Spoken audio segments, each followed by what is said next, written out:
Rational solution में आपका स्वागत है। चलिए स्टार्ट करते हैं आज की क्लास। गुड मॉर्निंग दोस्तों। कल हमने मॉनिटर के बारे में पढ़ा था, आज हम सीपीयू के बारे में पढ़ेंगे। तो सीपीयू आप देख रहे हैं स्क्रीन पर, इस तरह से सीपीयू होता है। अगर हम इसे ओपन करेंगे तो इसके अंदर कई सारे कंपोनेंट हमें दिखाई देंगे, तो हम इन्हीं कंपोनेंट के बारे में समझेंगे। इंटरनल पार्ट ऑफ सीपीयू यानी सीपीयू के आंतरिक भाग। अगर सीपीयू में हम देखें तो मुख्य रूप से आपको तीन चीज़ें इसमें दिखाई देंगी। पहला है इसमें SMPS, switch mode power supply. ये बिजली को नियंत्रित करने का कार्य करता है।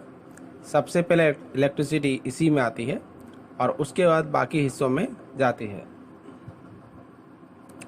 दूसरा है hard disk. Hard disk storage device होती है। हम कंप्यूटर में जो भी सूचना स्टोर करते हैं वो सारी सूचनाएं, सारी फाइल्स, प्रोग्राम इसी हार्ड डिस्क में संग्रहित रहती हैं। तीसरा है मदरबोर्ड। ये कंप्यूटर का बेहद इम्पोर्टेंट पार्ट है। इस पर सारे इलेक्ट्रॉनिक कंपोनेंट लगे रहते हैं। यह एक प्लास्टिक का बोर्ड होता है जिसे पीसीबी भी कहते हैं। अब इनके बारे में डिटेल से देखते हैं। तो पहला है एसएमपीएस। इसकी फुल फॉर्म है स्विच मोड पावर सप्लाई। जैसे मैंने अभी बताया आपको, यह बिजली को नियंत्रित करने का कार्य करता है। यह एसी करंट को डीसी में बदलता है। हमारे घरों में जो लाइट होती है वो एसी करंट होती है और ये उसको बदल के डीसी में कर देता है, डायरेक्ट करंट यानी बैटरी वाले करंट में कर देता है। और कंप्यूटर के जितने भी पार्ट्स हैं वो सारे डीसी करंट से ही चलते हैं। यह सीपीयू के अन्य सभी भागों को बिजली की सप्लाई करता है। कंप्यूटर में जितने भी पार्ट्स हैं उन सबको ये बिजली की सप्लाई करता है, जैसे मदरबोर्ड को, हार्ड डिस्क को, जितने भी कंपोनेंट है सभी को यही बिजली सप्लाई करता है। अगला है आपका हार्ड डिस्क। इसे एसटीडी भी कहते हैं और यह एक स्टोरेज डिवाइस है। कंप्यूटर का सारा डेटा इसी में स्टोर होता है। हमारे जो सॉफ्टवेयर हैं, चाहे वो एप्लीकेशन हो या सिस्टम सॉफ्टवेयर हो, सारे आपके हार्ड डिस्क में ही स्टोर होते हैं। इसमें कई, अगर आप इसको ओपन करके देखेंगे तो इसमें कई अंदर गोल डिस्क आपको दिखाई देंगी और ये जो डिस्क हैं ये बहुत तेज़ी से घूमती हैं। इनकी स्पीड सामान्यतः 5000 से 7000 आरपीएम यानी रोटेट पर मिनट होती है। अब इन हार्ड डिस्क के अंदर जो वृत्ताकार आकृति होती है, इस तरह की, अगर आप ये कोल शेप देख रहे हैं, इस तरह की जो वृत्ताकार आकृति होती है इन्हें हम कहते हैं ट्रैक। और इन ट्रैक को कई और छोटे छोटे ब्लॉक में बांट दिया जाता है जिन्हें हम कहते हैं सेक्टर। और इन सेक्टर को मिलाकर के जो एरिया बनता है उसको हम कहते हैं क्लस्टर। आगे है मदरबोर्ड। मदरबोर्ड यह एक प्लास्टिक का बोर्ड होता है। इसे पीसीबी यानी प्रिंटेड सर्किट बोर्ड भी कहते हैं। कंप्यूटर के अधिकांश इलेक्ट्रॉनिक कंपोनेंट इसी पर स्थित होते हैं। आप देखेंगे इस पर बहुत सारे छोटे छोटे इलेक्ट्रॉनिक पुर्जे लगे हुए दिखाई दे रहे हैं। ट्रांजिस्टर, रेजिस्टेंस, ये सारे इसी पे लगे होते हैं। इसे कंप्यूटर का दिल भी कहा जाता है। प्रोसेसर, रैम, रोम आदि इसी पर स्थित होती हैं। तो यहाँ पे प्रोसेसर लगा रहता है, यहाँ पर रैम लगी रहती है और यहाँ पे इसकी रोम है।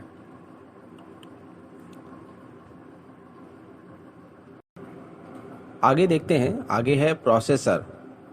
इसे कंप्यूटर का दिमाग भी कहा जाता है। इसे सीपीयू यानी सेंट्रल प्रोसेसिंग यूनिट भी कहते हैं। मुख्य रूप से इसे सेलेरॉन और इंटेल कंपनी ही बनाती हैं।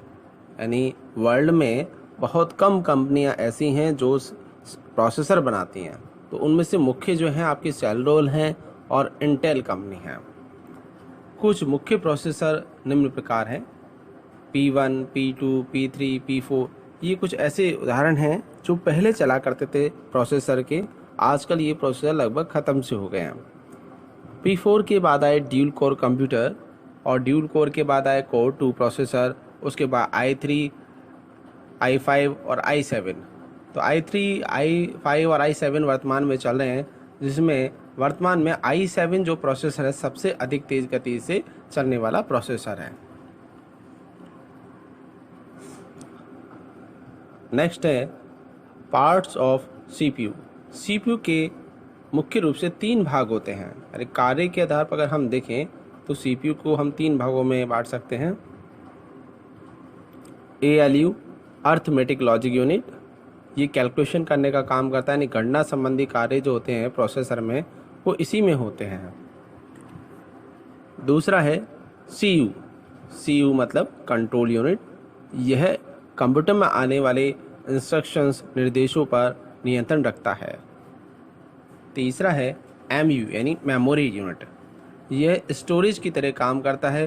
प्रोसेसर में जो रजिस्टर्स होते हैं, जो कैश मेमोरी होती है, वो इसी एमयू के अंदर होती है। अगला है रैम और रोम। तो रैम और रोम ये एक तरह की मेमोरी होती है जो मदरबोर्ड पर लगी हुई होती है। ये दोनों ही कंप्यूटर की प्राइमरी मेमोरी है, यानी इन्हें प्राइमरी मेमोरी कहते हैं। रैम एक अस्थायी मेमोरी होती है जबकि रोम एक स्थायी मेमोरी होती है। यहाँ पे अस्थायी मेमोरी का अर्थ यह है कि जैसे ही आप कंप्यूटर ऑन करते हैं, कंप्यूटर जिस मेमोरी का प्रयोग करता है वो आपकी रैम होती है, सारा डेटा उसमें भरने लग जाता है। लेकिन जैसे ही आप कंप्यूटर को बंद करते हैं या अचानक लाइट चली जाए तो उसमें जो भी डेटा भरा हुआ होता है वो सारा स्वतः ही डिलीट हो जाता है। तो इस तरह की मेमोरी को हम टेम्परेरी यानी अस्थायी मेमोरी कहते हैं। जबकि रोम जो है वो स्थायी मेमोरी होती है। जब कोई कंपनी किसी कंप्यूटर को बनाती है तो वो कंपनी से संबंधित और कंप्यूटर से संबंधित कुछ बेसिक जानकारी उस कंप्यूटर में एक मेमोरी के अंदर प्री स्टोर कर देती है, जिसे हम रोम कहते हैं। तो रोम जो होती है वो रीड ओनली मेमोरी होती है। इसमें जो सूचना डाल दी जाती है उसमें फिर बाद में परिवर्तन नहीं किया जा सकता। तो इसीलिए इसको परमानेंट मेमोरी भी कहते हैं या इसको नॉन वोलेटाइल मेमोरी भी कहा जाता है। अब आगे देखते हैं महत्वपूर्ण प्रश्न। महत्वपूर्ण प्रश्न। पहला प्रश्न है, कंप्यूटर का दिमाग किसे कहा जाता है? तो यहाँ पे कुछ ऑप्शन दे रखे हैं, तो इनमें से आपको बताना है कि कंप्यूटर का दिमाग किसे कहते हैं। वीडीयू को, सीपीयू, रैम, रोम। इसका आंसर है सीपीयू को। सीपीयू यानी सेंट्रल प्रोसेसिंग यूनिट, जो एक चिप होती है, इसे ही कंप्यूटर का दिमाग कहते हैं, क्योंकि कंप्यूटर का जो भी मुख्य काम होता है जैसे कैलकुलेशन करना, प्रोसेस करना, वो सारा इसी के अंदर होता है। अगला क्वेश्चन है, हार्ड डिस्क को बिजली कौन पहुंचाता है? तो हार्ड डिस्क में बिजली कहाँ से आती है? मदरबोर्ड से, रैम से, एसएमपीएस से या सीपीयू से? तो इसका आंसर है SMPS, switch mode power supply. ये बिजली को नियंत्रित करता है। कंप्यूटर में जो भी एसी करंट आती है उसको डीसी में बदलता है और उसके बाद ये इलेक्ट्रिसिटी को हार्ड डिस्क में भेजता है। अगला क्वेश्चन है, कंप्यूटर का दिल किसे कहा जाता है? तो कंप्यूटर का जो हार्ट है, दिल है, वो किसे कहते हैं? मदरबोर्ड को, रैम को, एसएमपीएस को या सीपीयू को? इसका आंसर है मदरबोर्ड को। मदरबोर्ड को कंप्यूटर का दिल कहा जाता है क्योंकि कंप्यूटर का एक मुख्य पार्ट है ये, और जितनी भी कंप्यूटर की सारी वायरिंग होती है, सारी वायर्स होती हैं, वो इसी से जुड़ी रहती हैं। अगला प्रश्न है, हार्ड डिस्क की स्पीड को किस में मापा जाता है? तो हार्ड डिस्क की स्पीड को हम किस में मेज़र करते हैं, किस में नापते हैं? उसके ऑप्शन है हर्ज, गीगाहर्ज, आरपीएम और डीपीआई। अब हमें एक एक चीज़ को समझना पड़ेगा कि आंसर कैसे निकालेंगे। देखिए, हर्ज जो है ये मॉनिटर से संबंधित है। मॉनिटर की स्क्रीन बार बार फ्लक्चुएट करती रहती है, रिफ्रेश होती रहती है, और उसे हम हर्ज में नापते हैं। इसकी बड़ी इकाई गीगाहर्ज है। डीपीआई की बात करें तो डीपीआई का अर्थ होता है डॉट पर इंच, जो कि प्रिंटर से संबंधित है, प्रिंटर की क्वालिटी से संबंधित है कि 1 इंच में कितने डॉट बन रहे हैं। जितने ज़्यादा डॉट बनेंगे उतना अच्छी क्वालिटी का प्रिंटर होगा। आरपीएम की बात करें तो आरपीएम का अर्थ है रोटेट पर मिनट, यानी कंप्यूटर में जो हार्ड डिस्क होती है वो 4000 से लेकर 7000 आरपीएम की स्पीड से रोटेट करती है, यानी 1 मिनट में वो 7000 बार रोटेट कर लेती है अधिकतम। तो इसका आंसर है आरपीएम। अगला प्रश्न है, पीसीबी किससे संबंधित है? हार्ड डिस्क से, मदरबोर्ड से, एसएमपीएस से या प्रिंटेड कलर बोर्ड से? इसका सही आंसर है मदरबोर्ड।